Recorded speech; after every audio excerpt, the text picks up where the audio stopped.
Hi, I am Dr. Maya Bristow Klein. Thanks for joining me today. In this video, I will introduce the video series on attention deficit hyperactive disorder in children and teens. It's quite intriguing to consider why children diagnosed with ADHD effectively respond to stimulants. Common sense might suggest that amphetamines that belong to a class of drugs known as stimulants, such as Ritalin or Adderall, would increase hyperactivity. Yet, in practice, they often produce a calming effect, defying conventional scientific expectations. Science aims to build theories that are logical, coherent, and predictive based on repeatable and demonstrable evidence. Yet, the calming effect of stimulants on hyperactive children seems counterintuitive. This phenomenon has been often explained by the paradoxical effect. This concept suggests that stimulants have a calming effect on ADHD patients. Let's think about this together, free from pharmaceutical biases or scientific rationalizations. When your child diagnosed with ADHD by their pediatrician or therapist takes an amphetamine, it might appear to help them calm down. But is this what is really happening? Medical providers who favor the paradoxical effect argument would say yes, that's what's happening. Paradoxically, the stimulants are calming your child. Even more recent medical research would say yes, these patients have brains that are overactive and stimulants calm them down. But it's more complicated than that. What is actually occurring is that your child's mind is overloaded to start, much like a computer with too many open windows, and this leads to an overstimulated state. Their hyperactive and inattentive behavior are outward signs of inner turmoil. They can't sit still. They can't listen. They are in constant motion, running around everywhere, trying to look into the open windows. Amphetamines don't calm the mind. Rather, they accelerate the central nervous system to match the mind's heightened activity. This creates an outward appearance of calmness, but internally, the child's whole nervous system is racing, allowing them to manage and focus on multiple open windows.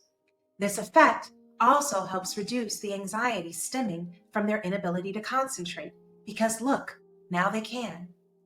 In the Pathformers videos on anxiety, I discuss how anxiety serves as a crucial alert to potential danger.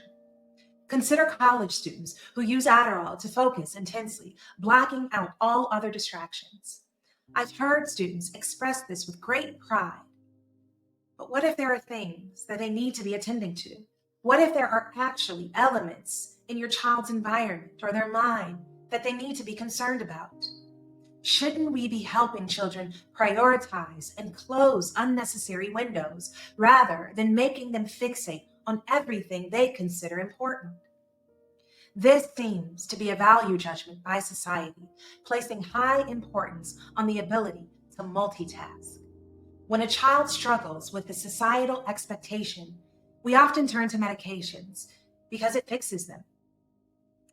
My sarcasm here is an indirect way to express frustration with this system we've created for children who should be able to play with just one thing at a time, who should be able to appreciate rainbows and physics and space and friendship. And if they struggle, we should explore what's hindering their ability to see and appreciate the beauty or challenges in their environment. This series will explore several critical questions about ADHD. For example, is what we label as hyperactivity something else entirely? The DSM lists ADHD symptoms like attention deficits, restlessness, mood swings, and low frustration tolerance, which also happen to be symptoms of major depressive disorder. Without definitive neurological markers for ADHD, can we confidently link these symptoms to a hyperactive or deficient brain? Furthermore, the higher diagnosis rate of ADHD in boys compared to girls by a factor of 4 to 9 raises questions about its neurological basis. If the condition were purely neurological, one would expect a more balanced prevalence between the sexes. Are we observing a spectrum of behaviors that suggest a syndrome or comorbid condition, such as depression or PTSD, where attention deficits and hyperactivity are just facets of a larger issue rather than an isolated disorder?